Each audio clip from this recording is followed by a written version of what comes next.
नहीं मुस्कुराना है, मिलकर इसी अब हराना है। डरना नहीं मुस्कुराना है, मिलकर इसी अब हराना है। नमस्कार, हमारी खास पेशकश में आपका स्वागत है। कोरोना संकट के बीच कई कर्मवीर अपने तरीके से काम कर रहे हैं। इन्हीं में से एक ऐसी शख्सियत है जो अपने ही अंदाज में हंसते हुए सबका हौसला बढ़ा रही है। ये कहती है, डरना नहीं मुस्कुराना है, मिलकर कोरोना को हराना है। साथ ही उनका संदेश है कि भीड़ में कहीं नहीं जाना है, भीड़ से खुद को बचाना है। इनकी सुरीली आवाज किसी परिचय का मोहताज नहीं है। तो शुरू करते हैं हमारा एक खास कार्यक्रम, खास मुलाकात। नहीं मुस्कुराना है, मिलकर इसी अब हराना है। डरना नहीं मुस्कुराना है, मिलकर इसी अब हराना है। तो आज हमारे साथ जो बेहद ही खास मेहमान मौजूद हैं, उनके लिए बस इतना कहा जाएगा कि जब खुशबू मिट्टी की हो, महक अपनी संस्कृति की हो, सुरीली आवाज में शास्त्रीय संगीत का संगम हो, जिनकी आवाज में हौसले बढ़ाने का दम हो, तो जो नाम जेहन में आता है वो है मालिनी अवस्थी का नाम। जिनको छू लेने वाला अंदाज, बेहतरीन अदाकार, पारंपरिक लिबास में जब स्टेज में परफॉर्म करती हैं तो बॉलीवुड की धूम भी फीकी पड़ जाती है। भोजपुरी लोकगीत की जब भी बात होती है तो खुद ब खुद मालिनी अवस्थी का नाम अपने आप जेहन में समा जाता है। या फिर ये कहें कि मालिनी अवस्थी भोजपुरी लोकगीत की पूरक बन चुकी है तो बात अतिशयोक्ति नहीं होगी। सुश्री मालिनी के गाए हुए कई ऐसे लोकगीत हैं जो फिल्मी दुनिया के हिट कहे जाने वाले सांग को चिढ़ाते हुए नजर आते हैं। गांव की गलियों से लेकर चौबारे तक इन गीतों को गुनगुनाकर लोग यह एहसास कराने में जरा भी नहीं हिचकिचाते कि भोजपुरी लोकगीत आज भी हमारी संस्कृति और हमारे संगीत की आन बान और शान है। मालिनी जी ने लोगों को, खासकर एलीट क्लास कहे जाने वाले वर्ग को, इस बात का भी एहसास करा दिया है कि भोजपुरी अंग्रेजियत की मोहताज नहीं बल्कि हमारे देश की धरोहर है। यही वजह है कि मालिनी जी अवस्थी पद्मश्री मालिनी अवस्थी से जानी जाती है। आज कोरोना को हराने के लिए जो लोकगीत उन्होंने कहा और गाया है, उसकी तारीफ प्रधानमंत्री नरेंद्र मोदी ने भी की है। तो आज हमारे साथ खुद ऐसी हस्ताक्षर स्वराज एक्सप्रेस के साथ मौजूद हैं। हम उनसे बात करते हैं। मालिनी जी, आपका बहुत बहुत स्वागत है हमारे इस खास कार्यक्रम, खास मुलाकात स्वराज एक्सप्रेस के। नमस्कार। मालिनी जी, पहले तो निश्चित तौर पे आपका जो कोरोना को हराना है गाना आपने गढ़ा है, उसको उत्तर प्रदेश से लेकर पूरे देश में, मध्य प्रदेश, छत्तीसगढ़, सब जगह उसकी धूम है, गाया जा रहा। उसको सुन करके लोग अपने आप में साहस बटोर रहे हैं। मैं सबसे पहले जानना चाहूंगा, थोड़ा सा संगीत और इसकी बात कर ले। आपने ठुमरी भी सीखी है, भोजपुरी लोकगीत की आप हस्ताक्षर हैं। ये हमें संगीत का बहुत नॉलेज नहीं है, इसलिए मैं ठुमरी और लोकगीत का जो सामंजस्य है उसके बारे में आपसे थोड़ा जानना चाहेंगे। जी, तो बहुत इंटरव्यू में देने वाला उत्तर नहीं है, ये तो प्रैक्टिकल सवाल है और उसका प्रैक्टिकली उत्तर होता है। लेकिन मेरी तालीम शास्त्रीय संगीत की रही है जी। 5 बरस की थी तब से क्लासिकल ही सीखा। शास्त्रीय संगीत के संग संग और भी विधाएं सीखी, ठुमरी सीखी, गजलें भी सीखी। और लोक संगीत की मेरी अपनी स्वयं की एक प्रणति थी कि मैं इस पर काम करूं और इसकी जो पीछे छिपा हुआ लालित्य है उसको मैं श्रोताओं के सामने लेकर आऊं। लोकगीत तो नहीं सीखा क्या, वो तो संस्कार में खुशी की तरह मिलता है जी। और वो घर में ताई चाची लोग गाती थी। कई बार लोग कलाकारों को देखती थी तो उनके भी बड़ा आदर सम्मान होता था। अलग अलग विधा के लोक कलाकारों को देख करके लगता था कि गाना बजाना है तो यही है जी। क्योंकि ये अपने अक्स हमारे देश की जड़ों का पेश कर रहे हैं। और फिर सारी शिक्षा, सारी कह लीजिए कि एक बुनियादी तालीम होने के बावजूद मैंने ये राह चुनी और मुझे भी नहीं मालूम था कि इसमें कोई सफलता मिलेगी या फिर मैं कुछ लोगों की परसेप्शन या सोच को बदलने में कामयाब हो पाऊंगी। बस दिल में ये एक इच्छा थी कि चाहे वो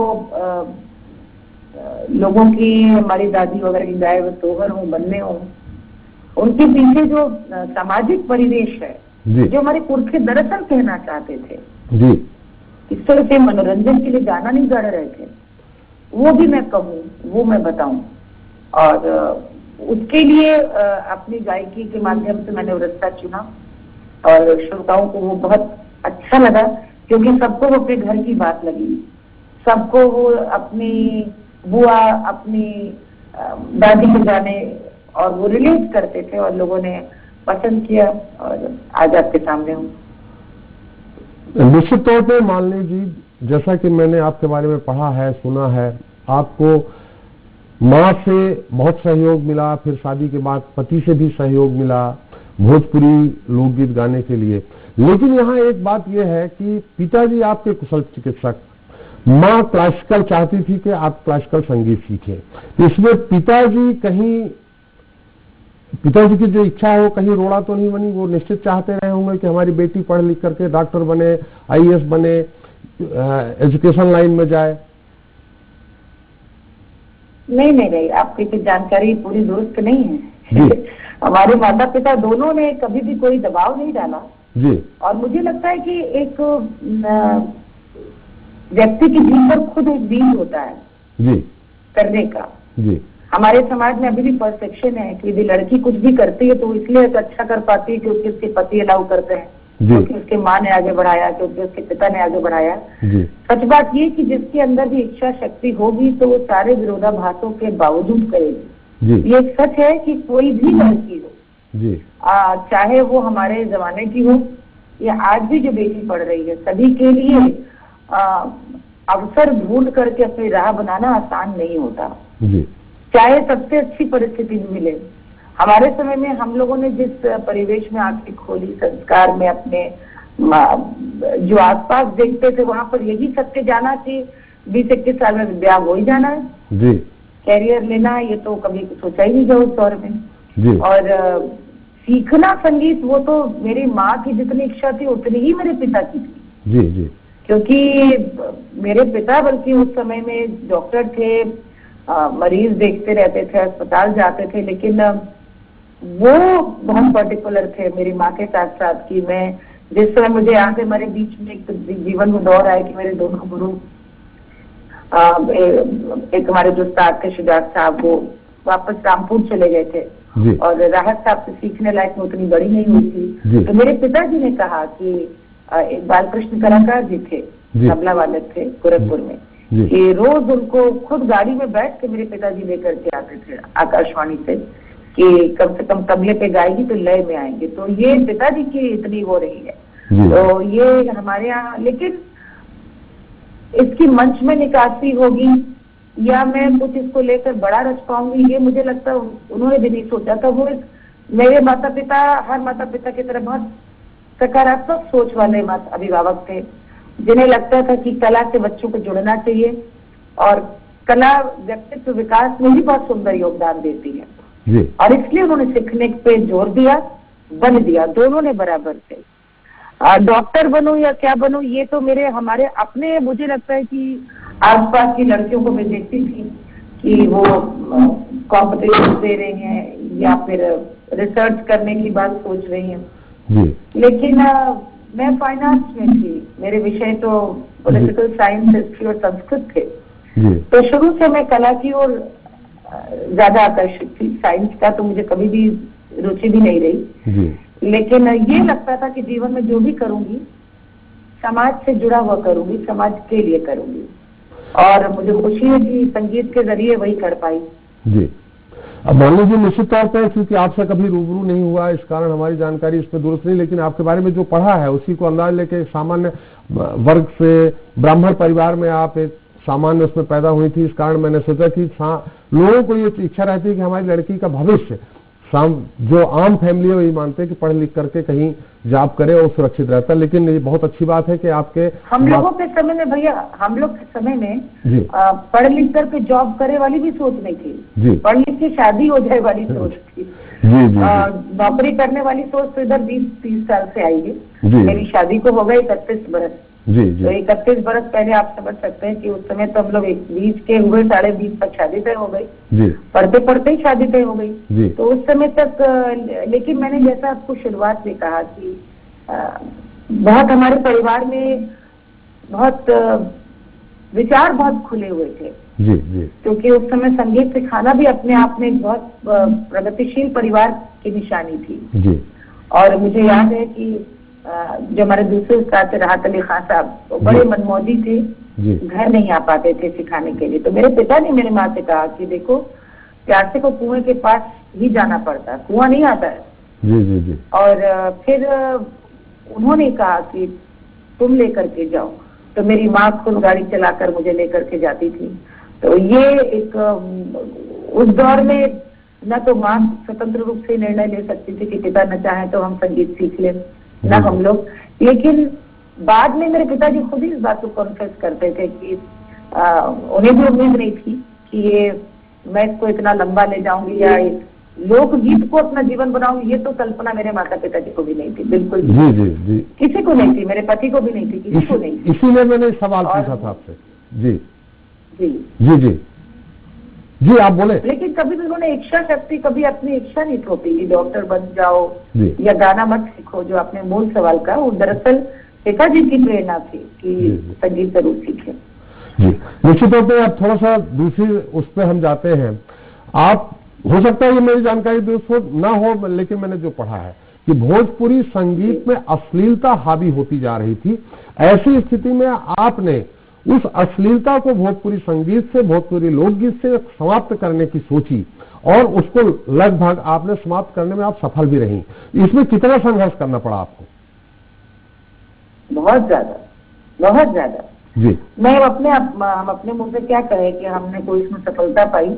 जी ये जरूर मुझे हमेशा से एक पुरानी कहावत, अकबर बीरबल के समय में एक हम लोग किस्सा पढ़ते थे कहानी जी कि लकीर बड़ी खींच दो जी तो जो पुरानी लकीर वो अपने आप छोटी पड़ जाती है। जी जी तो ये कई बार मुझे मैं सबसे बड़ी मेरे सामने चुनौती एक बहुत बड़ी ये भी थी कि जब 90 के दशक में मंच पे मैं गा रही थी, जी तो उस समय तक इतना कलुषित हो चुका था कहीं ना कहीं संस्कृति भोजपुरी के नाम पर।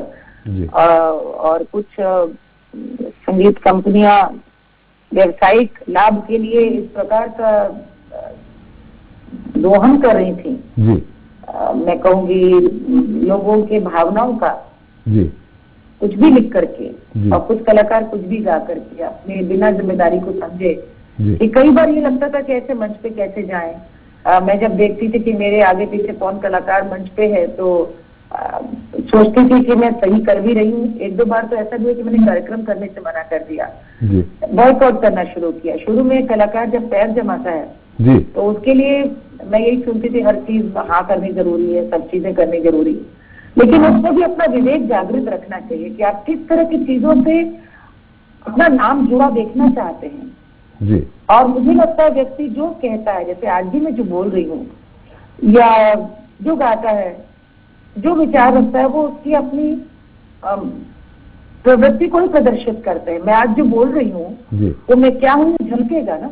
मैं एक जो मैं नहीं हूँ वो नहीं हो सकती। तो गाना बजाना भी जो कई लोग कहते हैं कि भाई वो मैं नहीं थी, वो तो कहा गया तो मैंने कर दिया। और कुछ लोग इसमें बड़े बड़े उदाहरण देते हैं बड़े बड़े कलाकारों का कि देखिए उन्होंने भी कैबरे गाया था, उन्होंने भी ये गाया था, और वो भूल जाते हैं कि वहां भी क्या शिष्टता और क्या मर्यादा थी। लेकिन इस प्रकार के गानों को जब मैंने देखा तो मैंने कहा कि कहीं ना कहीं जनता और श्रोताओं को दिखाना होगा कि हमारी जो पूर्वज स्त्रियां थी, हमारे घर की जो बड़ी बूढ़ियां थी, वो उनके गानों में भी बड़ा श्रृंगार होता था, बड़ा रस होता था, बड़ी मर्यादा होती थी। अब बिना अपना स्तर हल्का करे वो कितनी गहरी गहरी बात, और क्या अच्छा रस लगता था उनके गाने में, उनके जरा घूम जाने में, हाथ वो करने में। और मैंने कहा मैं ऐसे ही गाने सामने लेकर के आऊंगी। और एक दशक लग गया, 10 साल तो सिर्फ इसी उसमें लग गए कि वहां पे वो जो एक बाजार है, मैंने कहा मैं बाजार को देखते नहीं दूंगी कि मैं क्या गाऊं और क्या ना गाऊं।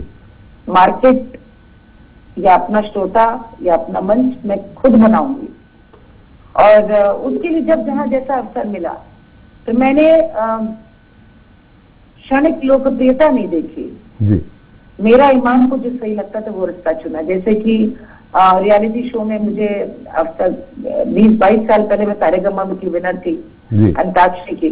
जी और जब फिर मैं ठुमरी सीख रही थी अपनी गुरु जी से, गिरजा देवी जी से, तो भी मैं लोकगीत गाती थी। मुझे इस बात का भान था कि मैं दोनों में संतुलन बनाना है। कार्यक्रम करती रही और जब ऐसे मंचों पर बुलाया जाता तो वो कहते थे कि उनका सुनाइए, ये गीत सुना दीजिए। तो मैंने कहा नहीं, हमारे गुरुओं ने कहा ये सब नहीं सुनाना मेरे को, बहाना बना देती थी। उसके बाद एक रियलिटी शो में अवसर मिला और वहां पर भी मैंने यही कहा कि पब्लिक वोटिंग थी वहां भी, लेकिन मैंने कहा नहीं, जनता को मैं ये नहीं डिक्टेट करने दूंगी कि मैं कितना गिरूं। मैं जनता का भी स्तर बढ़ाऊंगी सुनने का। और मैंने फिर सोहर, बिरहा, धोबिया, पन्ना, हल्दी, सेहरा, कजरी, टोना, इस तरह की विधाएं सुनाई जो कहीं ना कहीं लुप्त हो रही थी। और आप यकीन नहीं कर सकते कि एक ऐसा दौर आ गया कि कई लोगों को लगा कि अरे ये सब तो घरों से तो ढोलक गायब हो गई, हम लोग ये सब सुनते थे छोटे थे, तो अब तो ये तो होता नहीं, डीजे बजता है शादी में। जी। और फिर कुछ शोज में जी वहां भी मैंने जिम्मेदारी से भूमिका का निर्वहन किया कि अश्लील गाने गाने वालों की मैंने खूब खबर ली और मुझे मालूम था उसके लिए मेरी आलोचना भी होगी जी। और कहीं ना कहीं मैं बहुत एक ऐसे वर्ग के खिलाफ जा रही हूँ जो ऐसे गाने सुनना पसंद करता है जी। लेकिन मैंने माना नहीं और उसका बहुत लाभ भी मिला। लाभ ये मिला कि बहुत सारे लोगों ने मुझसे कहा कि जरूरत थी कि कोई दमदारी से इन चीजों का विरोध भी कर सके। मुझसे कई बार लोग कहते थे कि आप वहाँ वो हम लोग अश्लील गानों के खिलाफ एक यात्रा निकाल रहे हैं, पुतला फूकेंगे, आपका भी वहाँ समर्थन चाहिए। मैंने कहा ये सब मैं नहीं करती, नारेबाजी करके ये नहीं होगा, बड़ी लकीर खींच के होगा। आप अच्छे गानों का मार्केट दीजिए ना, पुराने गाने अपने आप हट जाएंगे जी। और उसका फिर लाभ हुआ। अच्छे अच्छे कलाकार जो हमारे भोजपुरी में बहुत, जो नई पीढ़ी में कुछ नए लड़के बच्चे इतने अच्छे आए, वो सब आप देखें तो ढूंढ ढूंढ कर पुरानी विधाओं को बिगा रहे। बाबू जी, जो कोरोना पे आपने गाना गाया है, गाना गढ़ा है, क्या सोच के, जिसकी प्रधानमंत्री ने भी तारीफ की, आज कई जगह उस गाने को लोग अपने यूट्यूब में डला है, उसको सुन करके उससे प्रेरणा ले रहे हैं कि हम कोरोना से कैसे लड़ना है, ये कैसे। लेकिन उसके पहले एक हमारा व्यक्तिगत सवाल है जिससे मैं निश्चित तौर पे मैं पूछना चाहूंगा आम दर्शक भी, कि आप ऐसे समय पे आपने कदम रखा भोजपुरी गीत पे जब अंग्रेजी और अंग्रेजियत पूरी तरह से भारी थी। आप मेरा मतलब समझ गई होंगी। और ऐसे समय में क्षेत्रीय भाषा, क्षेत्रीय बोली भोजपुरी, उसको लेकर के आपने उसको एक इतिहास रच दिया, उसको स्थापित कर दिया। तो अंग्रेजियत से कैसे लड़ पाई आप, जबकि एलिट वर्ग, माने आपके पति आईएएस थे, अपने आप एलिट वर्ग में आ जाते हैं, उनके बीच में, एलिट वर्ग के बीच में उठना बैठना रहा होगा। ऐसे में आपने जो चुना, तो अंग्रेजियत को कैसे हराया आपने? बहुत संक्षेप में जाने, फिर थोड़ा सा गाने पे हम जानना चाहेंगे आपसे। संक्षेप में इसका उत्तर यह कि मैं शुरू से ऐसी थी। देखिए, शिक्षा दीक्षा कॉन्वेंट में हुई, वो माता पिता का निर्णय था जी। और हम जब पढ़ करके वहां से निकले तो मुझे लगता है कि जब आदमी 12th करता है 17 साल 18 साल तक, उसकी बुद्धि इतनी परिपक्व हो जाती है जी। कि थोड़ा बहुत उसको अपना लक्ष्य समझ में आने लगता है जी। तो पहला लक्ष्य तो मेरे जीवन में यही था कि मानसिक गुलामी नहीं करनी है जी। 17-18 साल में समझ में आ गया जी। वो मैं इसलिए कह रही हूँ कि जब ग्रेजुएशन में विषय हमें लेने का जब विकल्प आया जी कि मैं क्या लूं, तो आप समझते हैं उस समय तो इंग्लिश लिटरेचर यदि आप ले रहे हैं, ह्यूमैनिटीज में है जी, तो आपको अंग्रेजी साहित्य तो लेना ही लेना है जी। और मैंने उस समय कहा नहीं, हम नहीं लेंगे। और मुझे याद है लखनऊ में जब मैं आई थी तो आईटी और अवध कॉलेज सबसे अच्छे माने जाते थे उस समय एडमिशन के लिए जी। तो वहां पे जो मेरे बाकी जो मेरे पसंदीदा विषय थे वो राजनीति शास्त्र और इतिहास था, यानी पॉलिटिकल साइंस और मॉडर्न हिस्ट्री। तो दोनों ही विद्यालयों में मुझे विषय ऑप्शन मिल रहा था इंग्लिश लिटरेचर के, इंग्लिश पॉलिटिकल साइंस हिस्ट्री, दोनों जगह जी। मैं दोनों कॉलेज भी गई और मैंने अपने माँ पिताजी से कहा कि नहीं, हमें पढ़नी नहीं अंग्रेजी, जी जितना बोलना है, जितना संवाद करना है, वो अच्छों से अच्छा कर लेती हूँ। जी और ये मानसिक गुलामी नहीं चाहिए। मैं तो हिंदी साहित्य लूंगी या उससे भी ज्यादा मैं संस्कृत साहित्य लूंगी। संस्कृत मेरा विषय रहा पर। जी तो मेरे माता पिता बहुत दंग हुए, बोले कि ये तो विकल्प है नहीं कहीं। तो मैंने फिर लखनऊ विश्वविद्यालय में एडमिशन लिया और संस्कृत, राजनीति शास्त्र और इतिहास पढ़ा। और मैंने इंग्लिश मीडियम से पढ़ने के लिए मना किया कि मैं हिंदी मीडियम से जब ग्रेजुएशन स्नातक की अपनी परीक्षा करूं, कि मैं भारत को जानना चाहती हूँ। ये मैं 18-19 साल का निर्णय बता रही हूँ आपको। जी जी तो जी ये मुझे लगता है इंसान खुद ऐसा होता है कि मैं भारत को जानना चाहती थी, समझना चाहती थी। मुझे लगता था कि हम तो संस्कृति हैं जी और हमारे ही सामने एक पीढ़ी आ रही है कि हम संस्कृत नहीं जानते, हिंदी नहीं जानते, और जो छोड़ के चले गए 70 साल पहले उस भाषा को क्या करना जान के। संवाद हेतु जितना जानना उतनी अंग्रेजी बहुत है। फिर विवाह जब हो गया तो बिल्कुल सही कह रहे हैं आप कि अच्छा, इसके अलावा संगीत रोज शाम को भात खट्टे में सीखती थी। तो एक तरह से 4 विषयों का प्रतिदिन अध्ययन चल रहा था। जी तो जब पतिदेव के साथ विवाह हमारा तय हुआ, जी जो कि अरेंज मैरिज थी, परिवार द्वारा तय किया गया विवाह था। जी तो जब हमारा विवाह हुआ तो मुझे ये बात का भान था कि हमारे यहाँ पर इंडियन सिविल सर्विसेज है, जो इंडियन एडमिनिस्ट्रेटिव सर्विसेज कहलाती है, जी और कहीं ना कहीं बड़ी कुलीन और अभिजात वर्ग की ही सेवा मानी जाती है। जी लेकिन वहां पे भी जा करके मैं सौभाग्यशाली थी कि मेरे जो जीवन साथी होने वाले थे, क्योंकि आप मिलते हैं तो आपको समझ में आ जाता है कौन किस प्रकार के व्यक्ति से आपका विवाह हो रहा है। जी तो मैं वो समझ गई थी कि उनका लक्ष्य ही देश सेवा और समाज सेवा था, और मुझे इससे बड़ी कोई चीज चाहिए ही नहीं थी अपनी जीवन साथी में। जी एक बार ईमानदार व्यक्ति चाहिए था, बाकी मुझे मालूम था मुझे कोई फर्क नहीं पड़ता। ईमानदार व्यक्ति हो जिसका जीवन का सिर्फ सपना ही समाज और देश की सेवा हो, तो बाकी चीजें तो सब बहुत पीछे। जी और मुझे खुशी है कि जो हमने सन 87 में जो शादी तय हुई थी, जैसे पति हमारे हमने पाए थे, आज भी उससे ही वही मेहनत, वही निष्ठा, वही नियत, वही सोच, और उसमें उतना योगदान कर भी रहे हैं। तो जब विवाह हमारा हुआ तो हमारे परिवेश वैसे ही था, जो आपने शब्द कहा। जी लेकिन मैं तो सांस लेना चाहती थी। जी सांस लेना था, और सांस तो आप जब सहज होते तभी ले सकते हैं। जी साथ ही साथ जो भद्रलोक है, यानी जो एलिट वर्ग है, वहां पर सम्मान भी देना था सबको, क्योंकि वो तो फिर आपकी वो भी दूसरी सच्चाई है। जी जैसे आप ससुराल में सबको सम्मान देते हैं, अपने परिवार को देते हैं, अपने संगतकारों को देते हैं, सभी को देते हैं, ऐसे ही जो सेवा में भी जो वरिष्ठ मिले उनको भी सम्मान देना, वो भी हमारे जीवन का एक सत्य था। जी तो बड़ा सुंदर संतुलन सामंजस्य बैठाया मैंने, और वो आज तक बैठा रही हूँ। जी और लेकिन इसमें कहीं पर मैंने कभी भी कोई कॉम्प्रोमाइज नहीं किया जी कि मैं जिंदा रहना है मुझे, जी और जिंदा रहने के लिए सांस लेनी जरूरी है, और वो सिर्फ सहज होकर के ही की जा सकती है।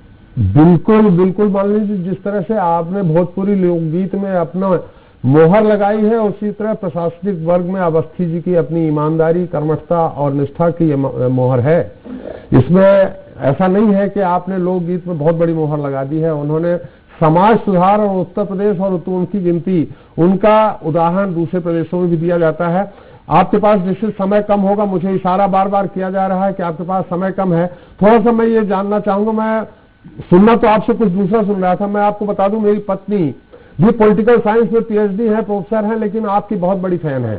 खासकर जब भी हम लोगों की कुछ बात होती है, फुर्सत के क्षण में होती है, हमारी कभी अनबन हो जाती है, तो मैं मोबाइल पे आपका सैया उड़ावे कनकैया वाला लगा देता हूं, तो हम लोगों की फिर से वापस वातावरण सामान्य हो जाता है। तो आपका तो हम वो गाना गुनगुनाना चाह रहे थे कि आप वो गुनगुना देती, लेकिन पहले कोरोना में जो आपने गढ़ा है और गाया है, ये आपको कैसे प्रेरणा मिली एकदम से? जिस दिन प्रधानमंत्री जी ने आकर के एक तिथि निश्चित करी कि जनता कर्फ्यू जी का आह्वान उन्होंने किया जी, और ये भी कहा कि एक लंबी लड़ाई है जी, तो समझ में आ रहा था कि ये शायद एक दिन नहीं और लंबा प्रोलॉन्ग होगा जी, और कोरोना, भारतवर्ष इतनी बड़ा देश है कि यहाँ पर वास्तव में यदि आ गया तो उसके क्या परिणाम होंगे। उसी दिन थोड़ा सा सन्नाटा तो वैसे ही आने लग गया था। एक दिन पहले तो मैंने, हमारे एक मित्र हैं, उनको बोला स्टूडियो जाना है मुझे और रिकॉर्ड करना है। बंद था उनका स्टूडियो, एक ही म्यूजिशियन मिला, मैंने उन्हीं के संग बस खुद ही गाना लिखा जी, खुद ही उसकी धुन बनाई और मुझे याद है कि जब मैं घर तक आई तो रात को YouTube पे करके अपलोड करते करते मुझे 11:30 बज गए जी और मैं सो गई। जी सुबह मुझे किसी ने फोन करा कि अरे देखो देखो प्रधानमंत्री जी ने तो उसको रिट्वीट कर दिया है। तब जी। तक वो वायरल हो चुका था गाना जी और मैं हैरान थी कि प्रधानमंत्री जी की कितनी नजरें, क्योंकि वो मुझे ट्विटर पे फॉलो करते हैं प्राइम मिनिस्टर, जी मेरा सौभाग्य कि प्रधानमंत्री जी मुझे फॉलो करते हैं, तो मैं बहुत हैरान थी कि कब उनकी नजर पड़ी इस पर और जी। वो गाना जन जन तक पहुंच गया। मैंने उसमें ये संदेश देने की कोशिश की थी जी जो शब्द से ही पता चलता है कि हवाओं में बैठा है तेरा, असर देखो कितना है गहरा, पूछे है हर कोई देखो, खतरा बड़ा है पहचानो, डरना नहीं मुस्कुराना है, मिलकर इसे हराना है। इससे डरने की जरूरत नहीं, लेकिन मिलकर के अब इससे हम निपट कर सकते हैं, क्योंकि एक बहुत टीवी मोबाइल सब जगह सिर्फ कोरोना कोरोना चल रहा था, तो मैं चाहती थी कि वो खौफ खत्म हो, साथ ही साथ कहीं ना कहीं एक हिम्मत दे। कलाकारों का शुरू से काम रहा है कि वो एक ऊर्जा बन करके खड़े होते हैं, तो उसलिए ये गाने का मैंने बनाया था। जी मैं आपके चैनल के माध्यम से एक बात का संकेत करना चाहती हूँ जो आपको पता नहीं मालूम है कि नहीं, मैं बताना चाहूंगी कि इस लॉकडाउन के टाइम पर कलाकारों के सामने बहुत संकट का समय चल रहा है और ये मार्च से ही सारे जितने भी लोक कलाकार, क्षेत्रीय कलाकार हैं, ऑर्केस्ट्रा के कलाकार हैं, सब घर पे बैठे हैं इस समय। तो उन सभी कलाकारों के लिए हम लोगों ने समाज से अनुदान के लिए सेव द रूट का आह्वान किया है कि वे देश की जड़ों को, देश की जो हमारे रूट्स हैं उनको संभालें, यथाशक्ति उसमें दान दे ताकि कलाकारों के घरों में चूल्हे जल सके। और ये हमने बड़े बड़े कलाकारों को भी इससे जोड़ा। परसों इस कॉन्सर्ट का भी प्रसारण हुआ था, उसमें अनुपम खेर जी, सुभाष गई, कैलाश खेर जी, बिरजू महाराज जी, सब बड़े बड़े कलाकारों ने इसमें आकर न सिर्फ आह्वान किया कि आप लोग थोड़ा थोड़ा भी धनराशि दिया करके दें, तो उन कलाकारों के लिए बहुत बड़ी एक नियामत हो जाएगी जिनके घर पे, जिनकी आय सिर्फ मंच पे है और 2 महीने हो गए और अगले शायद सोशल डिस्टेंसिंग के नाते 4-6 महीने और कार्यक्रम होने भी नहीं है। जी तो मुख्यतः मैंने आपको ये संदेश देने के लिए यहाँ करा था इस इंटरव्यू के लिए। आपको सवाल पूछा नहीं, लेकिन मैंने आपसे खुद ही बोल दिया। जी जी जी निश्चित तौर पर कोई और संदेश देना चाहती हो अगर आपके पास थोड़ा समय हो नहीं, यही है जी नहीं, बस यही कहना चाहती हूँ आपके चैनल के माध्यम से कि जो लोग इस कार्यक्रम को देख रहे हैं जी वो कृपया थोड़ा सा, ये कठिनाई का समय है सभी देशवासियों के लिए, जी लेकिन उनके लिए भी सोचें जो आपका दिल बहलाते हैं। जी रोटी, त्योहार, ब्याह, सारे मांगलिक अवसरों को आपके लिए जिंदा रखते हैं। जी उन कलाकारों के आज रोजी रोटी का संकट है, तो यदि आप जैसे मंदिर में 10 रुपए चढ़ाते हैं, उन कलाकारों के लिए भी यदि आप कुछ दान देंगे, जो भी इस कार्यक्रम को देख रहे हैं वो गूगल जाएं, सेव द रूट्स कॉन्सर्ट करके आप यदि गूगल करेंगे या फेसबुक का खोलेंगे, सीधे लिंक खुल जाता है, पेज खुल जाता है, या मेरे फेसबुक से जुड़े वहां पर भी दिख जाएगा या मेरे ट्विटर पे भी दिख जाएगा, और आप आकर के भी दान दें। तो ये कहीं ना कहीं पर, क्योंकि इसमें हम लोग के संग कोई कॉर्पोरेट अभी तक नहीं है, न कोई बड़ा धनाढ्य कोई वर्ग है, सिर्फ जनता। और मुझे बहुत खुशी है कि जनता ही इसमें 5 रुपए से लेकर के जनता ने 50,000 रुपए तक दान दिए हैं। और ये हम चाहते हैं कि उन कलाकारों पे, खासतौर पे हमारे जो जनजाति आदिवासी लोक कलाकार हैं, जो हमारे इस समय घर बैठ गए कलाकार हैं, नौटंकी के कलाकार हैं, जिनके सामने दूर दूर तक कोई अभी मंच का कुछ दिखने वाला भी नहीं, उनके हम आगे बढ़ के कुछ सहायता कर पाए, इसी के लिए। निश्चित तौर पर मान लीजिए आपकी इच्छा को स्वराज एक्सप्रेस इसको प्राथमिकता से चला करके, जो आपने लिंक बताया, बहुत बहुत धन्यवाद, उसको भी प्राथमिकता से लेकर चलाएगा। स्वराज एक्सप्रेस भी निश्चित तौर पे आपने निर्देशित किया है, तो उसमें कुछ अपनी तरफ से अंशदान करेगा निश्चित तौर पे। आपके पास समय अगर 1 मिनट हो तो एक बहुत छोटा सा अहम सवाल और करना चाहता हूं, अगर आपकी अनुमति हो तो। जी। आप जब विदेश की धरती में, आपने कई विदेशों में आपने परफॉर्म किया है, जब वहां परफॉर्म करती हैं, खासकर हमें जब पढ़ा मैंने कि आपने इंग्लैंड में परफॉर्म किया, जिसने हमारे ऊपर अंग्रेजी और अंग्रेजियत थोपी, तो आपको उस समय कैसे लगा? आश्चर्य हुआ और मुझे ये भी लगा कि पहला कार्यक्रम देखिए हमारा इंग्लैंड में हुआ, विदेश का जो पहला कार्यक्रम था मेरा जी वो सबसे पहले इंग्लैंड में ही हमारा हुआ जी और अलग अनुभव था। खासतौर पे इसके ये सोचना कि उतरते ये तो लगा ही कि बताइए जरा इतना बड़ा मुट्ठी भर का छोटा सा देश जी और हम लोगों के ऊपर न सिर्फ राज किया बल्कि बड़ा अत्याचार भी किया। जी तो और कितना वो जो मानसिक गुलामी वाली बात है जी और शायद यही कारण था कि मैं गई थी वहाँ पे सारेगामा की शूटिंग थी जिसमें हम गए थे जी और 20 दिन मेरा रहना हुआ वहाँ शूटिंग के उसमें। जी तो वहाँ 22 दिन जी 12-14 दिन तो मैं वहाँ पर जब जो ऑडियंस आती थी कार्यक्रम देखने उसमें अंग्रेज भी होते थे जी और जो एशियंस होते थे यानी कि भारतीय कुछ पाकिस्तानी मूल के भी, बांग्लादेशी, सभी वहाँ पर तो आपको पता सब एक हो जाते हैं जी और सब देखने सुनने आते थे। तो मैंने वहाँ पे भी कजरी, निर्गुण, ठुमरी, दादरा, चैती देशज चीजें ही प्रस्तुत करी। जी मुझे हमेशा से लगता है कि शायद इनसे बड़ी कोई प्रतिनिधित्व भारतीय संस्कृति का कुछ करता नहीं। जी मुझे लगा कि तो मैंने वो गीत वहाँ पे गाए और खड़े होकर के अभिवादन मिला पहली प्रस्तुति पे। तो बहुत आनंद आया और अब तो पूरे देश विदेश में जहाँ भी कार्यक्रम में जाती हूँ पहली बात तो कहना चाहती हूँ कि हिंदुस्तानी अब तो पूरे विश्व में इतनी बड़ी संख्या में इतनी बड़ी शक्ति है कि वे कार्यक्रम देखने आते हैं। लेकिन मैं आपको बताना चाहती हूँ कि जहाँ पर विदेशी आते हैं कार्यक्रम देखने, जी जहाँ पर उनके लिए भाषा की भी समस्या होती है जी तो वहाँ भी मैं प्रयास करती हूँ क्योंकि बाइलिंगुअल में कार्यक्रम दूं, मैं गाने को अंग्रेजी में समझा करके भी उनके लिए आसान करती हूँ ताकि वो और समझ सके और उसको मैं गाने को फिर ला करके अपने इंडियन रूट्स से कनेक्ट करती हूँ। तो मैं उदाहरण देना चाहूंगी, जर्मनी में कार्यक्रम देने गई बर्लिन में और शाम तक मेरे को लग रहा था क्योंकि वीकडे था, वीकेंड में कार्यक्रम नहीं था, तो मुझे लग रहा था कि कैसे लोग आएंगे भी। तो वहां पे उन्होंने कहा नहीं धीरे धीरे देखिए शायद भर जाए, यहाँ पे ज्यादा 150 लोग आते हैं कार्यक्रम देखने। जब तक मैंने अपना पीछे से ऐसे करके झांका पर्दे तक तो वहां पर कुर्सियां उनको एक्स्ट्रा लगानी पड़ गई, भरा हुआ था पूरा। और मैं हैरान रह गई कि उसमें इंडियन जो जर्मनी में बर्लिन के आए करीब 50 लोग रहे होंगे, बाकी सारे जर्मन थे, जर्मन थे या यूरोपियंस थे। और 2-2.5 घंटे की जब मेरा कार्यक्रम चला तो जो वहाँ के जो डायरेक्टर थे वो उठ करके आई, मालती उनका नाम है, मिसेस मालती रेड्डी, वो उन्होंने मंच पे कहा कि हम लोग को ये मानते हैं कि यहाँ पे डांस पसंद करते हैं इंडियन जब आर्टिस्ट आता है, स्पेशली भरतनाट्यम, ओडिसी, बट इतनी भीड़ हमने कभी किसी आर्टिस्ट के लिए नहीं देखी, जबकि हम इतना प्रचार भी नहीं कर पाए, सिर्फ 10 दिन का प्रचार में। और यहाँ पे तो वो मुझे उस दिन मैंने बल्कि जर्मन एम्बेसी ने भी इसको ट्वीट किया था मेरे कार्यक्रम को, मुझे याद है पिछले साल की बात है, गर्मियों की। तो मैंने इस चीज को महसूस करा कि विदेशी भी जो है भारत से जुड़ना चाहते हैं, भारतीय संस्कृति को समझना चाहते हैं, और हमारे जैसे कलाकार जब विदेश जाते हैं तो वहां पर मैं बहुत पीछे रह जाता है, भारत आगे आ जाता है जी। तो हमारा उद्देश्य भी ये होता है कि कार्यक्रम की जो छवि जाए, उसके पीछे जो संदेश है वो जो भी लेके जाए वो भारत का लेके जाए, मालिनी अवस्थी का न ले जाए, मैं तो जरिया हूँ जी। बहुत सुंदर अनुभव रहता है जी जी जी। लगता है कुछ तकनीकी कारणों से मालिनी जी से मेरा संपर्क नहीं हो पा रहा।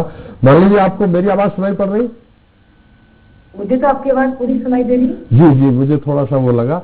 और हालांकि आपके पास बहुत कम समय है, चलते चलते मैं यही चाहूंगा कि एक बार फिर से कोरोना से लड़ना है, कोरोना को हराना है, एक बहुत छोटा सा संदेश दे दें, इसका हमारे इस प्रोग्राम समाप्त करते हैं।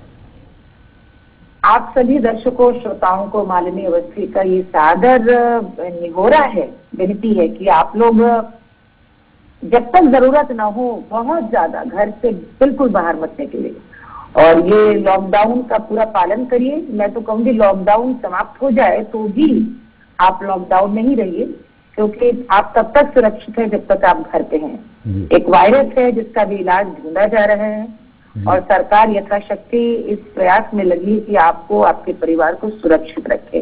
तो आप इस पूरे दौरान संगीत से जुड़िए, अपने परिवार से जुड़िए, अपने देश से जुड़िए, और ईश्वर चाहेगा बहुत जल्दी ये सारा भी एक बुरा स्वप्न बंद करके सब बीत जाएगा, फिर से सब कुछ पहले जैसा होगा। लेकिन तब तक please follow the health guideline, घर से बाहर बिल्कुल मत निकलिए, हाथ धोते रहिए, सफाई का विशेष ध्यान रखिए। नमस्कार, जय हिंद। चलिए, बहुत बहुत धन्यवाद मालिनी जी। तो ये थी भोजपुरी लोकगीत की प्रमुख हस्ताक्षर माननीय अवस्थी जी, जिन्होंने अपने सारे अनुभव साझा किए। हमें बहुत बहुत उनको बधाई, धन्यवाद कि उन्होंने स्वराज एक्सप्रेस में ऐसे भी अनुभव साझा किए जो अनछुए पहलू थे। तो यहीं से हमारा प्रोग्राम समाप्त होता है। नमस्कार। आया तू क्यों रे करोना,